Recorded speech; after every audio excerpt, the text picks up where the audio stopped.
You're listening to Civic Media.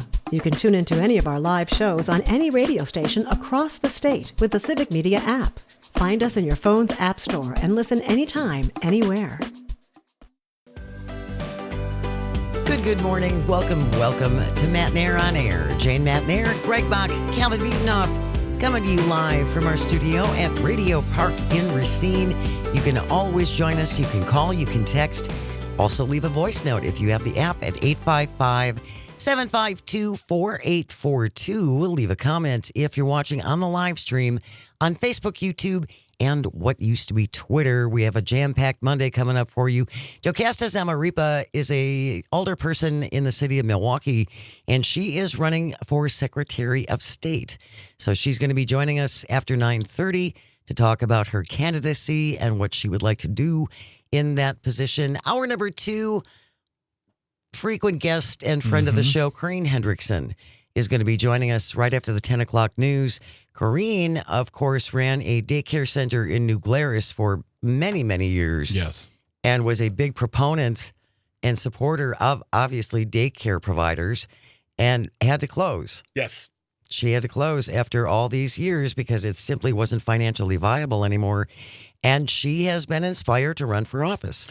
It makes sense for Corrine. It does. I mean, if you've seen half of the interviews she's done just on this show alone, not just the network, it makes sense she's running now. It really does. And I think there's a lot of folks like her, too, who are finally like, I've had it. We're not getting anything done. We're not getting any responses. The responses we're getting are less than satisfactory. So Corine Hendrickson joining us in hour number 2 to talk about her candidacy. She's going to be running against Howard Marklein. Long time Republican, and there will be a primary as well because she's not the only Dem running in that area. But Corine joining us after 10 o'clock. Last half an hour of the show, we will lighten it up as we always do with the segment we call Audio Sorbet, where we take a breath to get away from the news. This came up last week when we were kicking things around and we were talking about grocery shopping. Not talking about the prices of groceries. That's an entirely different discussion. That's not a sorbet discussion. No, it's not. But when you go to the grocery store, are you a shopper on a mission or are you a wanderer? Can I widen it just a little bit? If you like. Okay, do you also go non-traditional now with all the other options available? Like the shopping, delivery. Okay. Yeah. I mean, sure. We can do that too. Feel like there's so many ways to be a shopper now.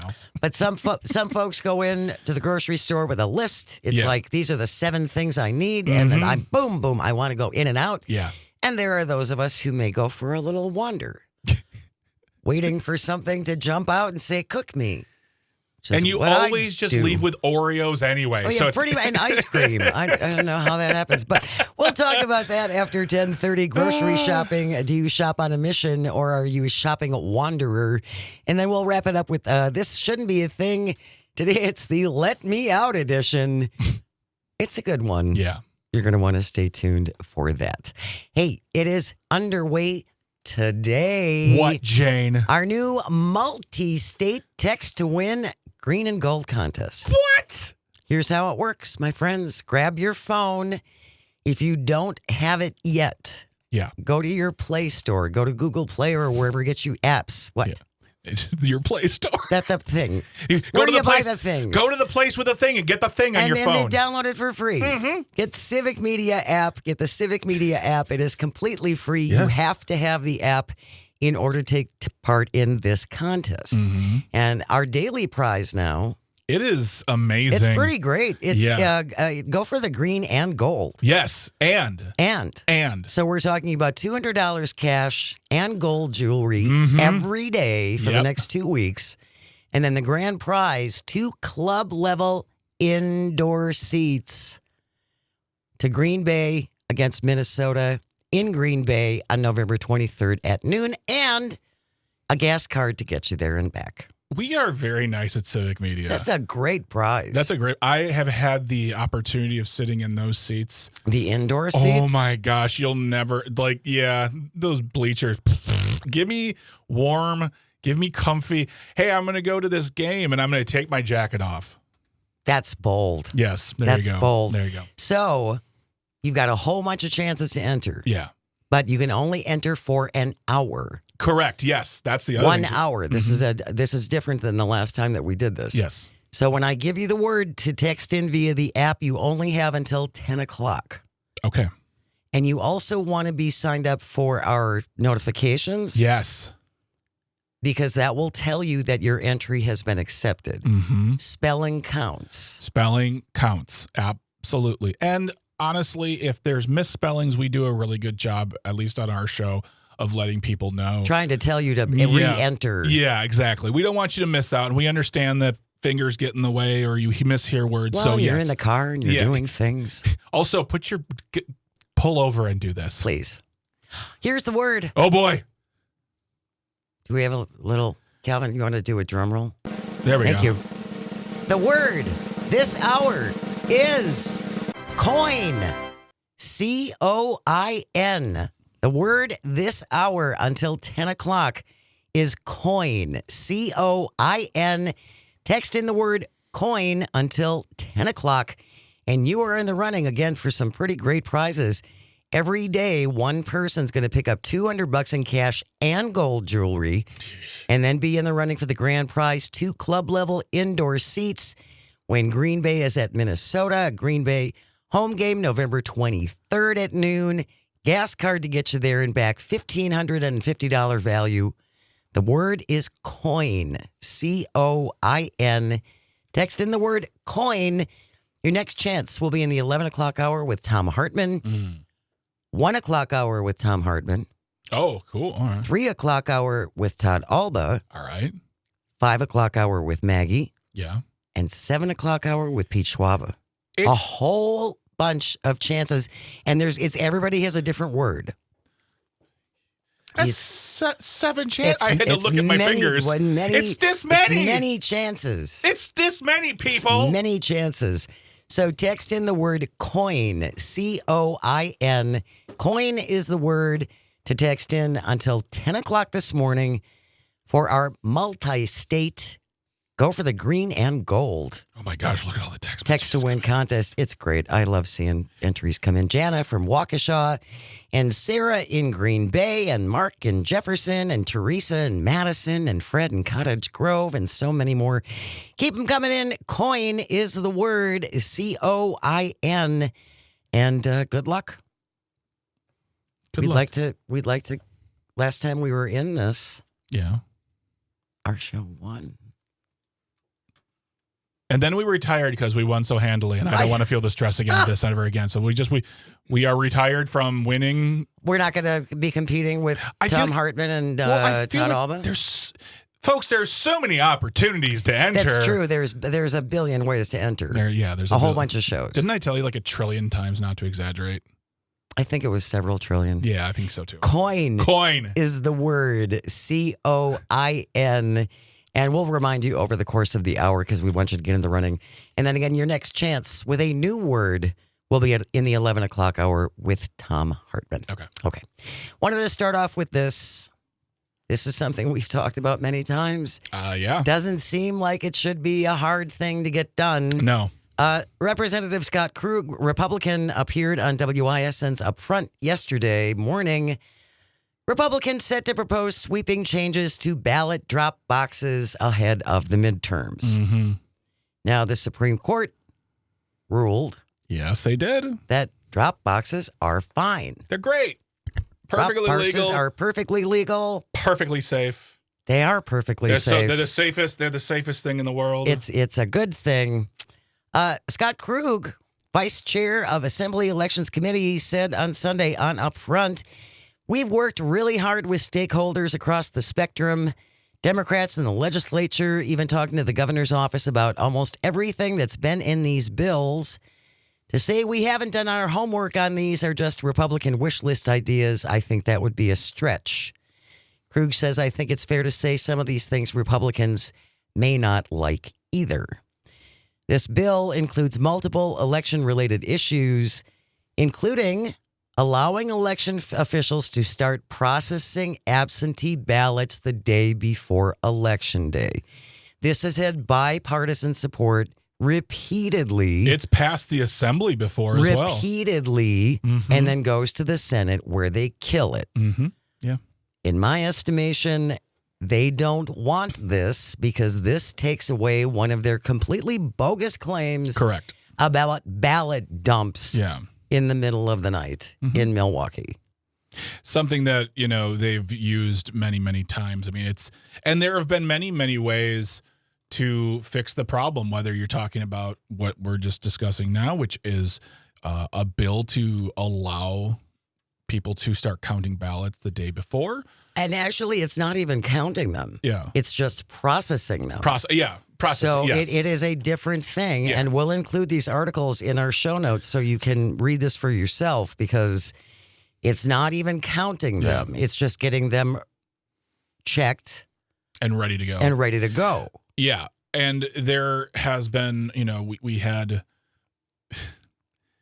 numerous opportunities to do this, and they've killed it in the Senate. They've poo-pooed it. They've said all sorts of terrible things about it. And really, it always comes down to the fact that Wisconsinites agree on this one. I think a lot of Republicans agree on this one. It's finally just becoming overwhelming to the point where they have to do something because the narrative of ballot dumps and all this bad actors doing these bad things, it's just never proven, and it's a waste of time. And it makes it harder for these people, especially at places like Milwaukee, Madison, that have a lot of ballots. It just makes their jobs really harder. I mean, do you remember 2020 when people were surrounding these buildings, screaming and yelling at them when they were just trying to do their job?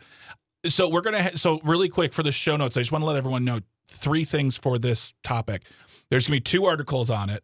And then I also included the interview that Mr. Krug did with Upfront as well. Matt Smith, yep. And I will say the interview is interesting because while they want to do this, there are some provisos. And one of them being that drop boxes have to have 24-hour surveillance via live stream.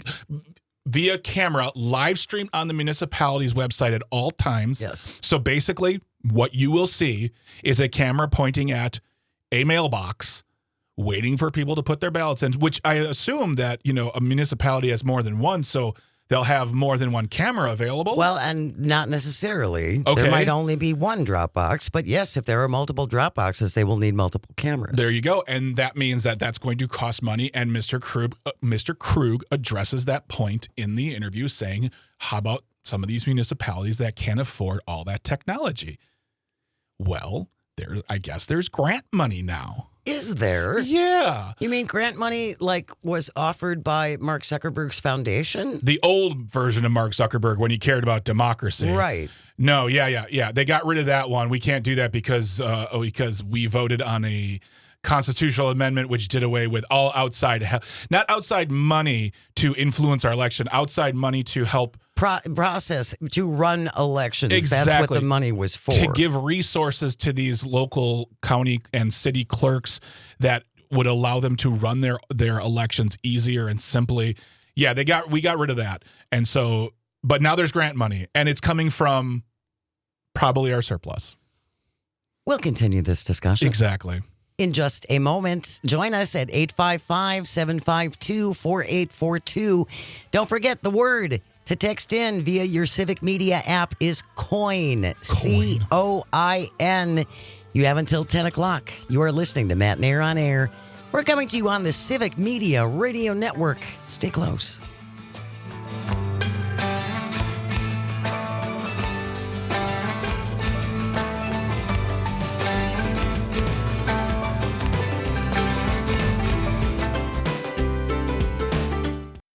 You're listening to Civic Media. Stay up to date on the latest news and information for your local community and Wisconsin by signing up for our free email newsletter. Visit civicmedia.us/email to get started.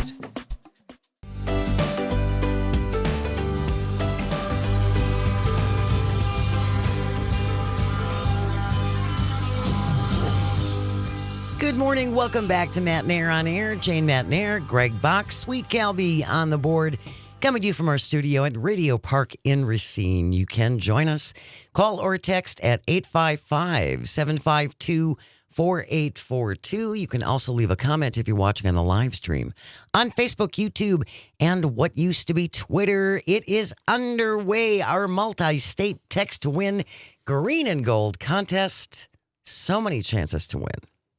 So many 7. So many chances to win. Now, if you've already participated, there are only 5 left after you. Oh, that's right, because it was Pat already. Yeah. Oh, my goodness. But if you have not entered yet, grab your phone, open up the Civic Media app. Here we go. Text in the word coin. Koin. No, COIN. Sorry. Text in the word coin. Gotcha. COIN. Text in the word coin by 10 o'clock, and you are in the running for $200 cash and gold jewelry. That is our daily prize. And then everyone who enters is in the running for the grand prize, 2 club-level indoor seats to Green Bay and Minnesota. It's a home game, November 23rd at noon. This includes a gas card to get you to and from the game. Pretty nice. All of that would cost me a big amount of coin. It would, and that is the word coin, COIN. Text in the word coin. If you do it correctly, you will get a little message from us that lets you know that it went through. Yeah. That's why we ask that you get notifications so that you know that you entered correctly. And you do get 1 free bonus round. What? 1 free bonus entry. What country are we living in? It's a great country. So once you text in the word coin, and then you get that message back, and it will give you an option of follow us on Facebook. Yeah. Or do some action. Sign up for our brand new newsletter. Our daily Civic Media newsletter, which is really pretty great. Civic Media Today. Civic Media Today. I was going to say Civic News. Civic Media Today, the new newsletter. The new newsletter. But again, if you do one of those actions, that will get you a bonus entry. Yeah. But you only get 1. Correct. So let's not go crazy. Not get crazy. Coin is the word, COIN, coin. Until 10 o'clock, your next chance. Tom Hartman will have a new word for you in the 11 o'clock hour and the 1 o'clock hour. Yeah. Then Todd Alba with a new one at the 3 o'clock hour. Maggie Dawn at 5 p.m. Pete Schwaba at 7 p.m. during Nightlight. It's just too many chances, I tell So you. many chances to win. It's pretty great. Coin is the word right now. Text in the word coin via the Civic Media app, just like Ann in Watertown and Tanya in Madison and Dana in La Crosse and Kevin, who doesn't want to tell us where he is. We know where you are, Kevin. No, that's fine. I don't know where you are. Coin is the word, and good luck. Before we went to the break, we were talking about ballot drop boxes. Republican Scott Krug was on WISN's Up Front yesterday talking about, and this is a quote from Representative Krug, because of the makeup for the Supreme Court, we know drop boxes aren't going anywhere. Yeah, that one hit me pretty hard in the face, too. I felt like that was his way of saying if the makeup of the state Supreme Court were different, this wouldn't be a problem. In fact, if the makeup of the Supreme Court were any different, we wouldn't even be talking about this bill either, because they would have the voting the way they want, which, by the way, Jane, I don't know the way they want. They want in-person day of voting only. But do they? Because Brian Schimming spent the better part of a year getting people to bank their votes with the understanding that we need to embrace early voting, embrace alternate ways and legal ways of voting that are protected and not new. No. I think this is the thing, Jane, for me, that, like, if you hear me talking about this story, you should be excited. All right, cool. Scott Krug, a Republican, is putting forth a way to help expedite our election process. That's great. But unfortunately, it comes with caveats and all these little sprinkling in of words that say things like, well, because we don't know what's going. No, our elections are safe. We know this. There's no proof of widespread fraud. There's no proof of, like, medium fraud. There are people who get arrested for illegal voting and they get thrown in jail or they get fined. But pass a law that helps Central Count do their job. Keep these ballot boxes where they are because they are legal, they are protected, and they are safe. I'm talking to you, Doug Dinney in Wausau. Yeah, that's a whole other story. Stop trying to sow, not fear, but that basic, distrust, which grows into fear, which grows into, well, I heard, Jane, that they were taking those ballots and they were throwing them in the Mississippi River because they made sure that all the Trump ones were jettisoned. I still would like someone to explain to me how people who are on the same ballot yeah, won their election but Trump lost that election and they want to toss out the results because Trump lost, but they won. I would really like someone to explain to me how that worked. I would like someone to apply cold, hard scientific logic to that idea. And I'm waiting for the calls, I'm waiting for the texts, I'm waiting for the emails, but they never come because let this be another time I have to say, if you have information, send it. If it's real, verified, written by a credible news source or a scientist or a group that did the research, send it along. Jane, would you love to blow something wide open and be like, oh my gosh, we found out blah, blah, blah. But it never happens because it doesn't exist. I got to take a moment. Good. The bill, it does, again, in return for this allowing processing 1 day early. Yeah. In return for this, as you mentioned, the bill includes numerous security changes for the drop boxes. 24-hour video surveillance must be live streamed on a municipality's website. Ballots also have to be transferred from the drop box to the storage facility under the constant supervision of a law enforcement officer. We'll see what happens. Yeah. We'll see what happens with this. News is coming up next, and when we return, we will be joined by Milwaukee Alderperson Jocasta Zamarripa is going to join us to talk about her run for Secretary of State. You are listening to Matt Nair on Air. Text in the word coin on the Civic Media Radio Network.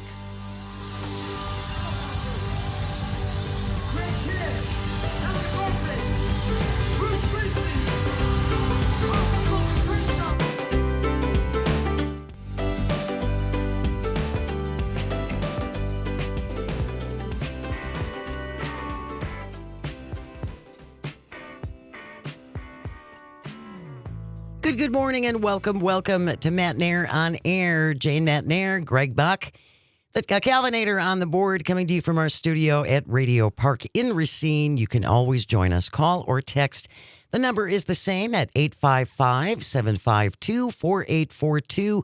You can leave a comment if you're watching on the live stream on Facebook, YouTube, and what used to be Twitter. It is underway, our multi-state text to win green and gold contest. You have until 10 o'clock this morning to text in the word coin, C-O-I-N, text in the word coin, and you are in the running for our daily prize, $200 cash and gold jewelry, and then in the running for the grand prize, 2 club-level indoor seats to Green Bay against Minnesota at home, November 23rd at noon, and a gas card to get you to the game. The word to text in is coin, C-O-I-N. Let's see. We had Bob from Madison. C-I-O-N is not how you spell coin. It's Kian. Sion. Bob from Madison, give it another try. C-O-I-N. C-O-I-N is the word to text in. You have until 10 o'clock. We're delighted to be joined by Milwaukee Alderperson Jocasta Zamarripa as she is running for Secretary of State. Jocasta, good morning, Alderperson. How are you? Good morning. Thank you so much for inviting me this morning. Absolutely. We're delighted to have you. Tell us, first of all, Alderperson, what is the role of Secretary of State? What would you bring to that role? Why is this important? Well, I would love to try to fill our current Secretary of State, Sarah Godlewski's shoes in being our Secretary of State. Although over the years, the Republicans have removed several of the duties of the Secretary of State, including many staff of the Secretary of State's office. I know after meeting with Sarah Godlewski, there are still a tremendous amount of important duties under the Secretary of State, and I'd like to continue the work she started. And I would also like to grow the office. We have a chance to pick up the majority, to hang on to the executive branch, and I believe Democrats want to restore many of those duties as well. What are some of those duties? What would you like to see be restored to the Secretary of State position? Well, right now, we know that the Secretary of State does some really important things like maintaining the oaths of office. Republicans tried to pull some shenanigans around the oaths of office. Particularly, I'm thinking about Supreme Court Justice Protasiewicz. They tried to play games in asking for her oath of office. So we have to make sure there's no shenanigans there. I want to continue to maintain our oaths of office. I want to continue to maintain our vital records. The Secretary of State still maintains all the vital records in the state. So I want to continue those duties, absolutely. And we'll see what the electorate wants to see restored into the office, what the Democratic majority will want to see restored. But there was a time going way back when that we oversaw elections. So we'll see what the electorate says to me on the campaign trail and what they'd like to see. I would think in this day and age, preserving records is kind of a vital thing when it feels like information is being intentionally disappeared. Oh, absolutely. And especially with, unfortunately, the election denying and whatnot that the Republicans have unfortunately been playing around with. We have to make sure we maintain the integrity of the Secretary of State's office and keep it in Democratic hands. You are in the City Council of Milwaukee. You are running for office. I imagine you are talking to people all the time, whether it's knocking on doors or going to events. What are you hearing from the constituency, the voters, on what they want to see you bring to the office, as well as what do they want to see brought to Madison as far as passing laws, education, things of that nature? What are you hearing from our voters? Right now, and I'm just starting the race, as you guys know, I'm a couple of weeks in. Mm-hmm. We have just begun Hispanic Heritage Month in the last week, so I find myself going to many events centered around our Latino community. I've been attending quite a bit of Democratic Party events, and they are excited about the prospect. My Dems are excited about the prospect of making sure I help to get out the vote for Democrats up and down the ballot. To make sure that I help whoever is our candidate for governor, that I'm committed to helping them. They know that I'm a team player and that I will help us to get that trifecta that we're hoping for. The Hispanic Heritage Month events that I find myself going to in this last week, honestly, the pride that it instills in many Latino Wisconsinites at the possibility of electing the first statewide Latino to elected office. I can tell it instills a lot of pride. They hope that I'll continue to be a voice for this growing community that finds themselves, frankly, under attack, particular immigrant families from our federal government right now. If you're just joining us, we're joined by Milwaukee Alderperson Jocasta Zamarripa, and she has put her hat in the race for Secretary of State. I'm glad you brought that up, Alderperson Zamarripa, because famously a larger proportion of Latinos voted for Donald Trump this time around, even with all of the mass deportation now signs that we saw at his rallies leading up to the election. Is there a lot of surprise, do you think, at the way the Trump administration has gone about this? There's another article I saw this morning that said that the number of people that ICE has taken into custody are still not they're not criminals. They have not been criminally charged, or they have not been convicted of anything yet. What are you hearing from the Latino community about the way this is being handled? There is surprise. There were Latinos, as you noted, that supported Trump. They believed that they believed that he would only deport the bad ones or the criminal element. But the truth is that Trump sees us all as the bad ones in the criminal element. And so he is following through with his campaign promise. And I think that some Latinos, I hope that they feel, those that supported him feel and understand that regret, and that he was the wrong choice. And again, it is part of the reason why I want to run for this office. I'm hoping to galvanize the Latino community here in the great state of Wisconsin so that they see if they have the right to vote, they need to vote in every election, and that they should be voting for Democrats, the party that has stood with immigrant families at every turn. I hope that they see that we are the party that wants to welcome them in and weave them into the fabric of the great state of Wisconsin. Where do you think the messaging went wrong? Because, again, obviously a larger proportion of the Latino population voted for Republicans last year. And as you said, it seems the Democrats are the ones who are actually bringing forth policies that help people on the lower economic scale, but yet there is a disconnect in the messaging. Well, I think that there, unfortunately, is blame to go around. I represent, and as you probably know, I served a decade in the state legislature before becoming an alderperson here in the city of Milwaukee.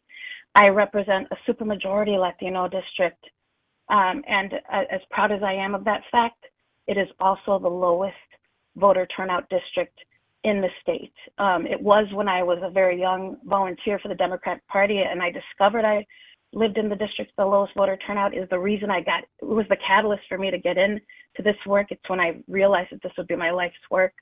And so my goal has been to increase that Latino voter turnout. And yet, it's hard to make that pitch to the Democrats when money is so tight and they want to focus on those higher voter turnout areas. We end up being, we end get up skipped kind of over. being last on the list. Yeah. Yes. And so my hope, too, to walk into this statewide position is to be able to really implore my Democratic Party and my state party to make this investment. We have to invest in this community or we are going to lose them. And I think we're starting to see that, unfortunately, as you noted, Jane. I think that message of being skipped over or forgotten about is so very true in what you're saying, and also can be applied to so many places around the state, rural areas, farmers, folks who are just small business owners. They feel like, they're being talked at by certain politicians, but not spoken with. And I'm wondering how, that fire that you have for your community and making sure they are counted and they are looked at and recognized, how do you plan on bringing that message to those other communities around the state who want to vote to say, we see you, you are heard, and we want you to be part of the conversation and part of the election and get out and vote? How do you plan on getting out there and having those conversations? Honestly, by physically getting out there to every corner of the state, because that's my concern too. Yes, I have this tremendous responsibility to this to the Latino population in this state to be a representative for them. I was the first Latino woman elected to the state legislature. I was the first Latina woman elected to the Common Council in Milwaukee. But I want to represent, and I do represent, all of my constituents. So thank you for asking me that. I know that it starts with me getting out there across the great state of Wisconsin so that they understand that I want to represent them no matter what part of the state that they reside in. And I think that I started that effort back when I was a state representative in the assembly, when I would join my colleagues and go across the state, go to La Crosse, Wisconsin, and knock doors for my colleague, Steve Doyle. We were able to flip that seat. I was held for decades under Republican control. Steve Doyle flipped it, and it became Democrat that year that he and I were freshmen in 2011. In fact, they called me an honorary lacrosse, and I was up there so much doing doors.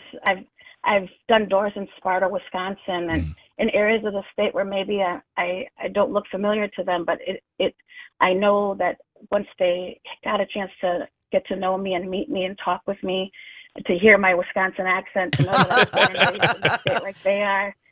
And I think that I can win them over, but Greg, it starts with me getting across the state and meeting them and meeting them where they're at. And I hope when I do that I'll be able to win them over and make them see that I want to fight for them as hard as anybody here on the near south side of Milwaukee. Well, and that's what we heard a lot in other folks that we spoke to who were running in 2024. And it is about getting out and meeting people where they are, as you said, and not avoiding areas that typically don't vote for you. That is not a winning strategy either, right? You have to go into areas where some folks might take a little more convincing. Absolutely. And as I said, I represent proudly a supermajority Latino district, but also the lowest voter turnout in the state still, even all these years later. It's something I continue to work on, but I know I have to reach out beyond, of course, the city of Milwaukee, the near south side of the city of Milwaukee, and make sure that folks see me as a voice for all of them. Well, and it's about, and we tried as well leading up to the 2024 election, trying to encourage people. It's not sexy. Midterm elections aren't sexy. It's not the big ones that all the attention is directed at, and yet we still need to create some enthusiasm and create some desire to we have to make voting cool again. We've talked about that a lot. We're trying to make voting cool again. It's cool. Everybody who's anybody votes, you guys. Boy, when you say it that many times, it really I know, sounds cool, Jane. I really convinced you on that. Yes.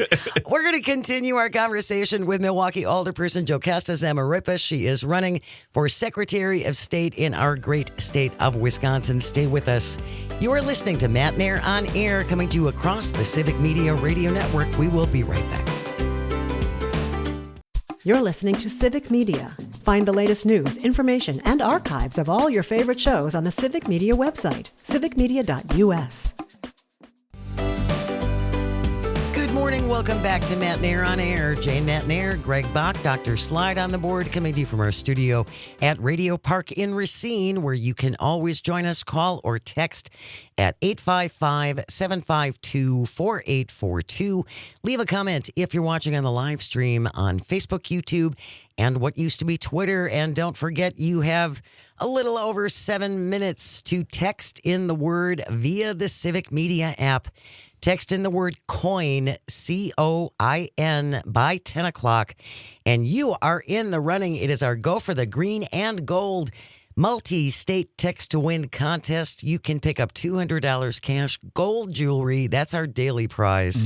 Our grand prize are some really great tickets when Green Bay plays Minnesota on November 23rd. You got a whole bunch of chances to enter. Right now, you want to enter by 10. Text in the word COIN, COIN. Your next chance at 11 and 1 with Tom Hartman, 3 p.m. with Todd Alba, 5 p.m. with Maggie Dawn, 7 p.m. with Pete Schwaba. You know, Jane, I don't know about you or our wonderful guest, Jocasta Zamarripa, or Calvin, but I'm a child of the late 80s, early 90s. And I would love to bring the gold chain back to my style. I used to rock them very much with my IOU sweatshirt. So I bet you did. I can't win the contest, but I can definitely, it's really inspired me to get back into the gold chain game. Yeah. The whole vibe thing. IOU sweatshirt with some Z Cavarici pants. Oh my gosh. I don't even know what that is. We're going to Skateland later. Milwaukee Alderperson Jocasta Zamarripa is our guest. She is running for Wisconsin Secretary of State. We were talking a little bit about getting out and meeting voters before we went to the break, and we did have a text come in that I wanted to share with you, Alderperson. Jana from Waukesha says, this is why knocking on doors is so powerful. Face-to-face conversation, showing effort, and showing up at their doors. Right? Because it's a lot easier to say, yes, I am here for you, and you never go to their community. Absolutely. That's the one thing I tell aspiring candidates when they ask to meet with me, ask me for advice. I tell them there's two things that are a lifeblood of any successful campaign, and that is door canvassing, talking to the voters, get on the doors and knock them, ask them to vote for you, and a necessary evil, the fundraising component. Yeah. Which has got to be horrible. It's got to be horrible. Honestly, I can't even imagine. And I would think that is one aspect of going into public office that stops a lot of people is the constant having to ask for money. Yeah, it is difficult. And even after taking some time off when you don't raise for a few months and then you're getting back at it, it is that much. You just have to, it's like exercising. You just have to keep doing it consistently because it is hard. Yeah, it has to be. In the time that we have left, Alderperson, I did want to ask you just briefly about the reckless driving problem in Milwaukee. And I know that there are a number of things that the Common Council has tried to come up with, and they're spending a lot of money on bump outs and speed bumps. Traffic calming measures, as they're called. Yes. But I also feel like there is a portion of the population that just wants to see the book thrown at some of these people who are doing this reckless driving. Yes, absolutely. We have invested in our infrastructure in the very measures that you've pointed out: speed humps, speed tables, bump outs. These things were an investment in our infrastructure that hadn't been made ever. I mean, they're a very new kind of modern evolution to try to slow down traffic and not just depend on the law enforcement component just because it's impossible. We want to try to prevent it from all angles. And it's not that we don't also want to hold people accountable. We absolutely do. but it's just an additional component of addressing the epidemic that is reckless driving. So absolutely, we believe in a layered approach. There's a lot of frustration, though. And again, there was another tragedy. 3 people were killed in a police chase. And now I'm hearing various discussions about we should stop doing police chases because innocent people end up getting killed. But at the same time, if we don't do something to step on these reckless drivers, that's never going to stop. Yeah, that's definitely something that I'm hearing too. Obviously, being here in Milwaukee, the family, the mother and the 2 sons that was killed is tragic. They were coming home from a soccer game. We do have the perpetrators in custody, and I have every desire to see them held absolutely accountable to the fullest extent of the law, because it is just tragic. And when I hear, and it's mostly been Chevy, Mayor Johnson, who has been fielding the questions as people ask, do we want to keep doing police chases? The truth is that years and years ago, before Chevy or myself ever got into elected leadership at the city, it was a former chief, Chief Flynn, who instituted this policy. And honestly, I think we're still struggling from that time that he instituted a no chase policy. I think that it was part of what created this culture. And now we're still trying to deal with it even today. You make a really good point, and I remember exactly what you're talking about. And that essentially informed people who were stealing cars that they weren't going to chase you. I didn't know that. Yes, oh my goodness. There was a because again, innocent people tragically get killed in these police chases, and that was supposed to hopefully lessen that. And I think the alderperson is right, is that partially led to the mess that we're in now. We're just about out of time. If people want to contact your campaign, Alderperson Zamarripa, how can they do that? Yes. Oh, absolutely. Thank you. I have a Gmail account, votejocasta@gmail.com. I have my website, votejocasta.com. Please join me in this effort to win statewide office and fight for Wisconsinites across this great state and keep Democrats in power and get us into the majority. We will include all of that information in our show notes. Milwaukee Alderperson Jocasta Zamarripa running for Wisconsin Secretary of State. Thank you so much for your time. Really appreciate it. News is coming up next, and then Corrine Hendrickson will join us. You are listening to Matt Nair on Air, coming to you across the vast, statewide, countrywide. Pick us up around the world on the Civic Media app. The national news cycle never stops, but it can be hard to find news about your local community. Civic Media is dedicated to providing quality local and state news coverage across Wisconsin. With the Civic Media app, you can get notifications about local stories that matter to you and your community. Find the free Civic Media app in your phone's app store and choose notifications from the menu to tell us what kind of news you want to hear about.